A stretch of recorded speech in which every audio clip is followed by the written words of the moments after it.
If you're a TARC rider, this story is for you. Starting today, there are new changes implemented to the busing schedule. It's our top story right here at 6:30. Thanks for joining us. I'm Alex Dieterer. 3 routes are now discontinued and 19 others are seeing reductions. WHAS11's Jose Alonso spoke with a longtime rider who says he's sorting through the changes today to make sure he gets to work on time this week.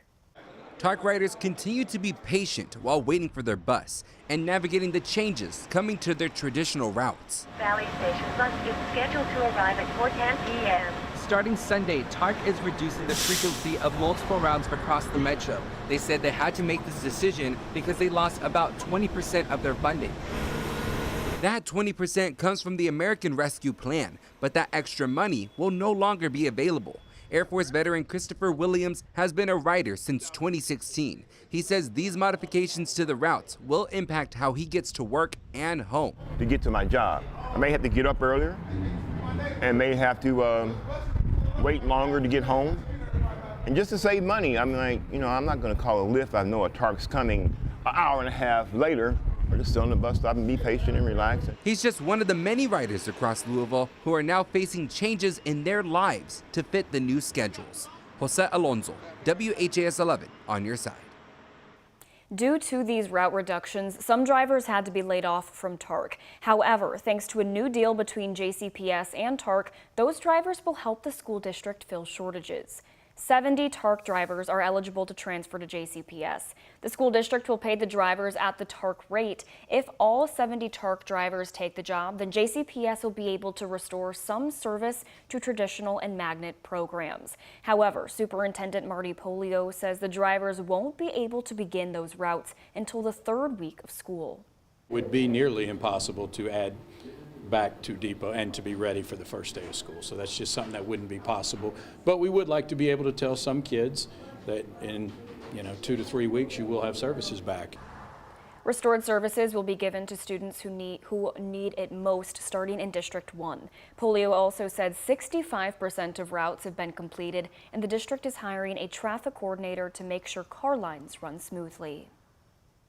Today is also the final day to sign up to be part of the JCPS task force. The Kentucky lawmakers created it this session to look into the state's largest school system and determine if the district needs to be split up. Starting in mid-July, 2 Jefferson County parents, a JCPS teacher, and a principal chosen from a list made by Superintendent Polio will join lawmakers to analyze the way the district is managed. The task force will meet for the first time July 15th. You can visit WHAS11.com for more information on how to apply. Looking ahead, you can expect to now pay more to cross the toll bridges. Riverlink is raising the toll price starting tomorrow. According to Riverlink, drivers who use the Lincoln, Kennedy, and the East End bridges will see a rate increase to $2.61 for cars and $15.61 for 5-axle plus trucks. Those who use transponders and prepaid accounts will save about 50% per crossing. Those rates will be in effect through June 30th of 2025. Well, let's turn right to weather, Alden. We have just seen so much heat across our area, but a little bit of a cool down I was feeling today. Yes, it feels much nicer out there because the humidity just is not as high. We still had a seasonal heat for us, and we also had a couple of thunderstorms earlier, but now Max HD radar is quiet around our area. Earlier showers and storms from early this afternoon have now pushed off well to our east. We're currently sitting at 85 degrees at Ali International Airport, 83 at Bowman Field. Winds are a bit on the gusty side out the north, up to 25 miles per hour, but clouds have cleared on out of here. We have a clear night coming our way, which also means that our temperatures will be able to fall a good deal. It's going to be very cool and comfortable overnight as we dip to around 60 degrees here in the metro, and other areas could find themselves in the 50s. July is going to start off very nice. I'll let you know how long this cool spell lasts. Thank you, Alden.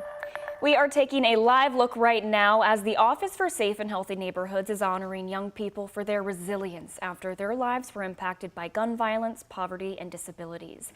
The kids are between 13 and 24 years old and have silently achieved greatness. Ocean Director Paul Callanan says their struggles are extremely personal, but yet they persist. Tonight on the Night Team at 11, we'll introduce you to some of these young heroes as they share their own stories.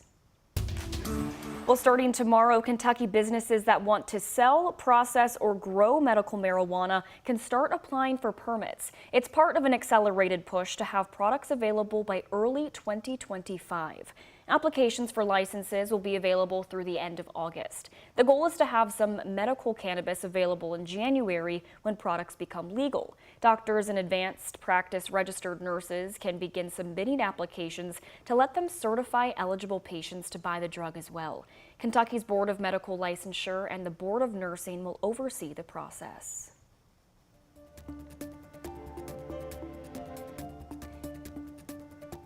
The Supreme Court dropped 2 more historic rulings on Friday with impacts felt right here in Louisville. Let's take a closer look at what was decided. The first is a case we've been following for the last year. The Supreme Court sided with an Oregon town which bans people from sleeping outdoors despite having no available shelter. Kentucky passed a similar law, making camping outdoors on public land illegal. The Supreme Court ruled 6-3. The court decided finding the homeless does not qualify as cruel and unusual punishment. Justice Kagan dissented, but Justice Roberts joined the opinion, saying the root of the problem is not having enough shelters. For a homeless person who has no place to go, sleeping in public is kind of like breathing in public. This is a serious policy problem. And it's a policy problem because the solution, of course, is to build shelter, to provide shelter for those who are otherwise harmless. Right now, it's not clear who can enforce the ban or how it will be enforced. State Representative Jared Bowman was a sponsor behind Kentucky's camping ban, and he said in part, quote, "The opinion also highlights how crucial it is that homeless individuals participate in such services." Further, the opinion recognizes that we can't ignore the public safety and private property interests involved in this complex issue. I don't know what people are supposed to do. Shelter is full each and every night. We have a abysmally low number of shelter options. Each night, 1,600 people are homeless in Louisville, and we only have about 800 shelter spaces to cover that difference. Each day, our staff field the calls to reserve beds, and they are full by 10:30 at the latest sometimes. We have families on the shelter waiting list. Like, people have nowhere to go, and I don't know what I'm supposed to tell people each and every day.